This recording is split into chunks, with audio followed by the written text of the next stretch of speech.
We're going to record. Hello, everyone. How are you? We are here with another story of hope. I am so excited for all of these stories and really just so honored. Thank you, Nicole, for coming here and sharing. I already feel emotional. It's just such an honor when any of my clients or any of the readers send in testimonials or anything, but it's kind of next level for me when one of my girls wants to go live and share their story on video and share with all of you. And so this story, I mean, they're all really special. This is it's got a little twist at the end that you guys will all love, I think. So I can't find all of Nicole's chart notes because back when we worked together in 2018, I did everything handwritten, and then I did a story of hope on her, and I can't locate the chart notes, but that's okay. We've kind of pieced it together, and of course she remembers her story very well. But I want to so starting out, it was 2018, and Body Belief had come out, right? So you hadn't yet worked with me. I was doing like these 15-minute consultations, I think. So we did a free 15-minute consultation. You were trying to conceive at 39, right? Give us a little bit of that. Yeah.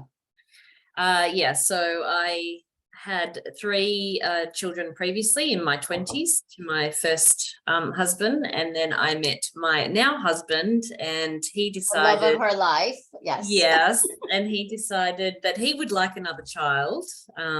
So we went down the route of him having a vasectomy reversal for that to happen. And then I spoke to you, I think, as that was happening, or you were just actively after. trying, and there was some thyroid stuff going on. I remember when we had that 15-minute consult, like some of my follow-up was about like looking at T3 and T4, and there was like, I think even Hashimoto's, or there was autoimmunity going on. Am I right about that? No, we didn't have any, no Hashimoto's, but it was definitely underactive thyroid at play. So we were getting that back on track, and that was the best thing to do was to follow the Body Belief diet. So that's what I did.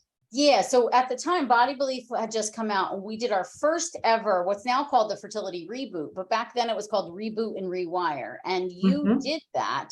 And so it was it's the egg quality diet. If the egg quality diet's tweaked a bit to be very specific for macronutrients for fertility, but you did the whole Body Belief,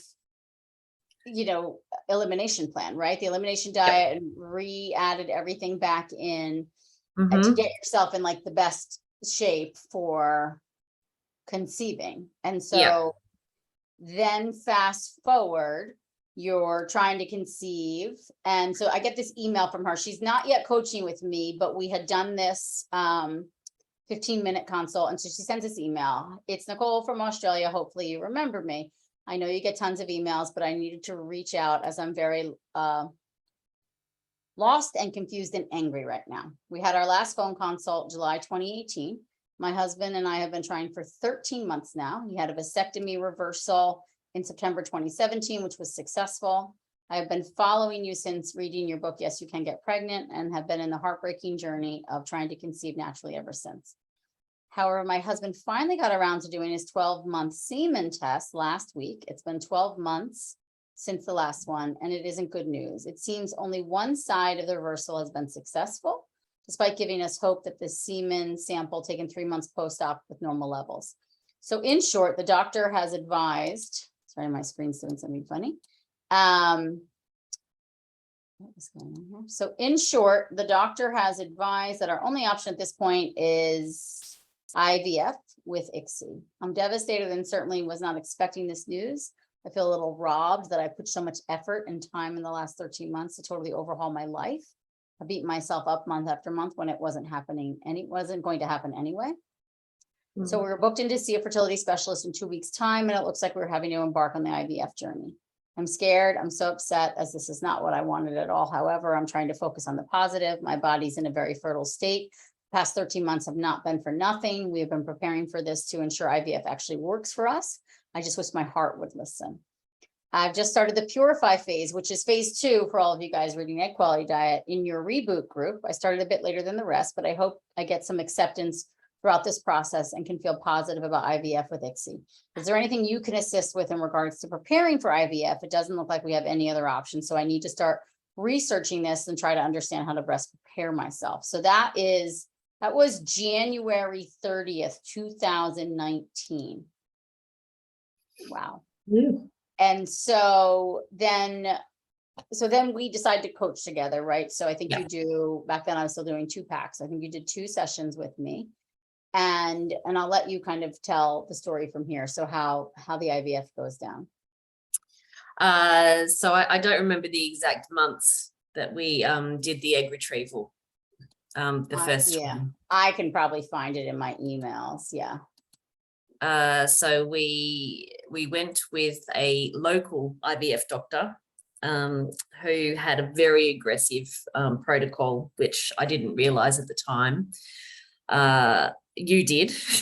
Yeah. And you weren't happy March. with it, but it was March. It was really harsh. Yeah. What we had, and I remember going for my ultrasound just before my egg retrieval, and I had something like 23 follicles. Yeah. It was insane. Yeah. And I was just like a big blown up balloon at that point. So he did an egg retrieval, and I only got, was it 4 eggs the first time? Yep. Which said here, so which was pretty devastating. I expected 3 follicles. When I only got 4 eggs from the retrieval, and then ended up with ovarian hyperstimulation syndrome, and I put on something like 5 kilos overnight. Yeah. After the egg retrieval. So swollen. Yeah. It was just ridiculous, and really painful. So as a result of that, we had to do a freeze-all because there was no way we could transfer in that cycle. And which I didn't want you. Remember, I just was going through the emails. I did not want you to do a fresh transfer with knowing how many meds he put you on. I remember talking about that, but he was thinking still we're going to go in and do a fresh transfer on. Yeah, well, I remember that the day of the actual egg retrieval, he actually said just before I went under, we'll have to do a freeze-all because of whatever the level is that I can't remember what that is called now. Yeah, the estrogen was way too high. Yep. So yeah, sorry, we have to do a freeze-all. So that was just as I was going under. It was like, what? Yeah. And he just, I don't know. I found him really arrogant. He didn't have a great bedside manner. It was just very matter of fact and not what I was looking for, not what I needed at that point. James, thank you, buddy. I left my phone downstairs. He just brought it up. Yeah, not at all. Was not supportive at all. So he really pushed us to do testing on all of so they all fertilized. Right. All the eggs fertilized. All four fertilized. But then he pushed us to do testing. We had 1 normal. Yes, 1 normal.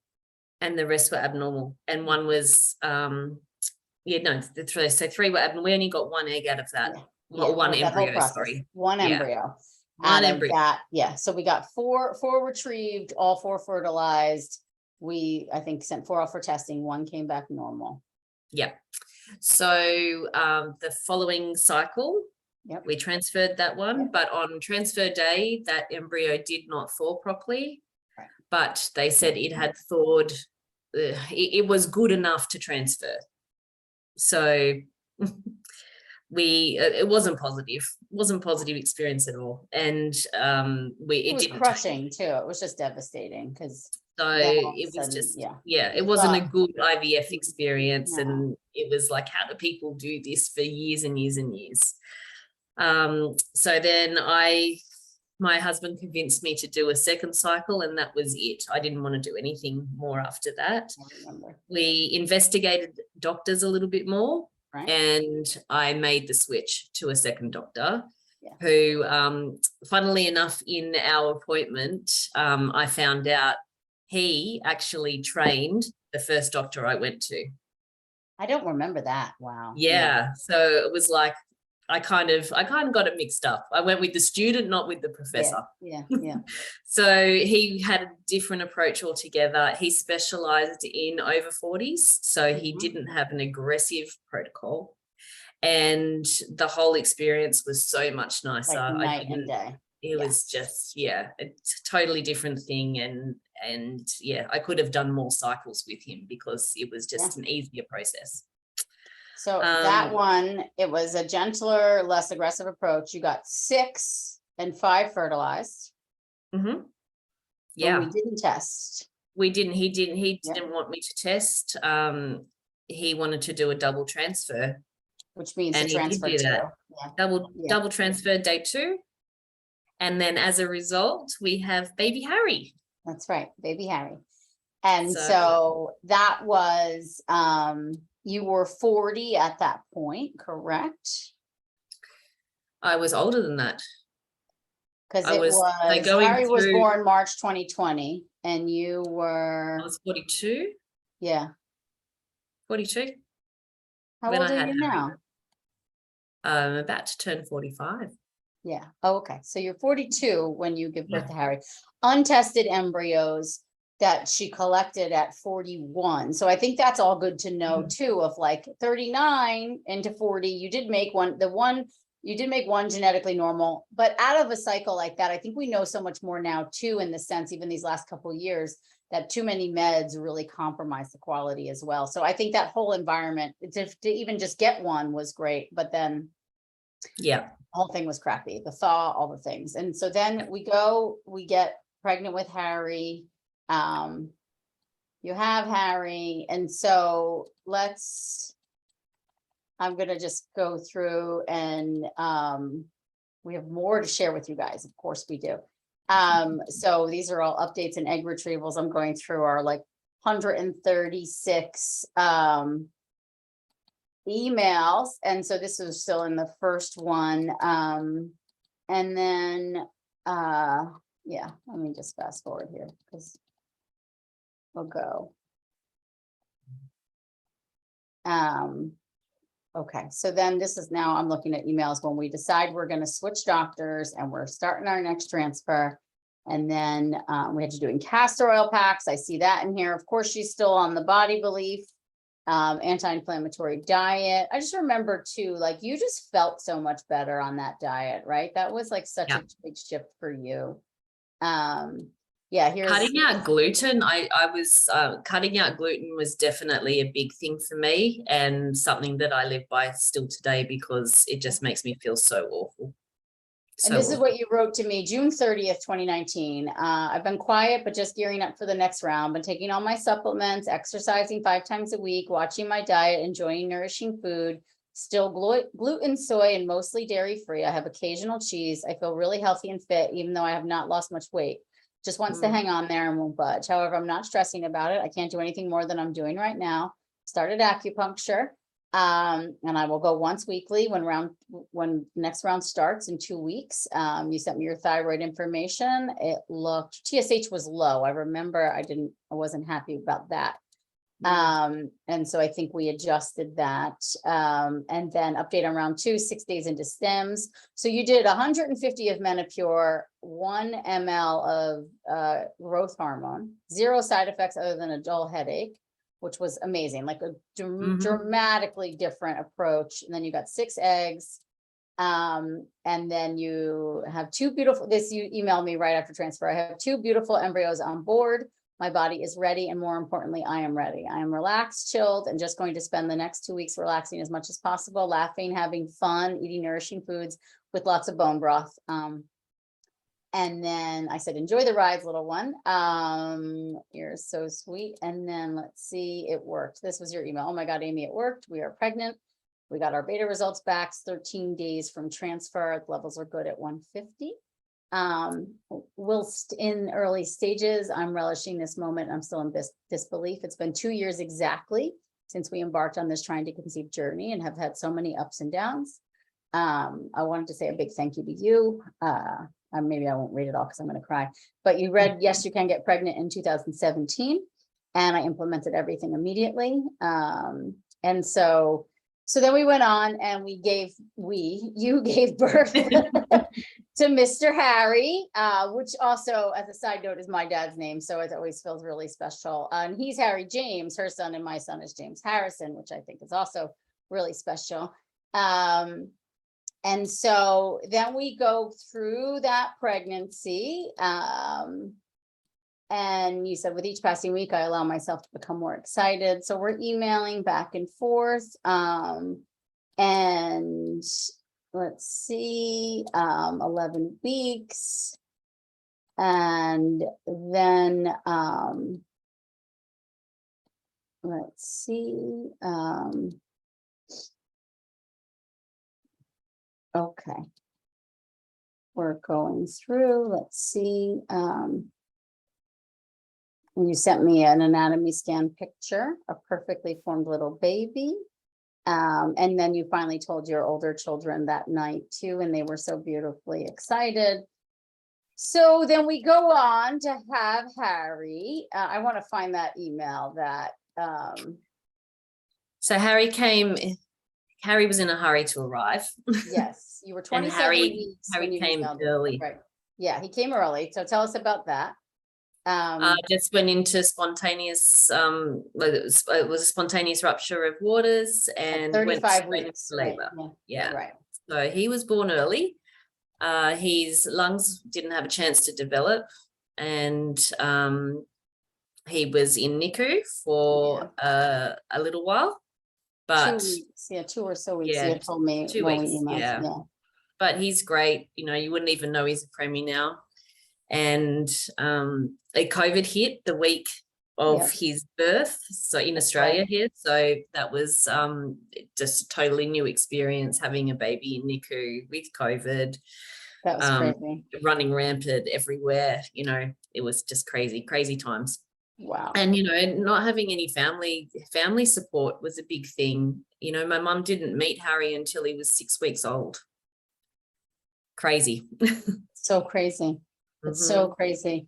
Yeah, your email, May 4th. It's been an interesting time having a baby without having that physical and emotional support, but at least everyone's healthy and safe. I wanted to give you an update. Harry's 8 weeks old and doing brilliantly. He's gorgeous and brings us so much joy. And COVID, you said COVID is giving my older children a chance to bond and shower him with love, even if I have been longing for them to go back to school. It was a busy time. This is public confident. And he is worthy of every single struggle we have been through. So loved and so wanted, and the glue that binds two families together.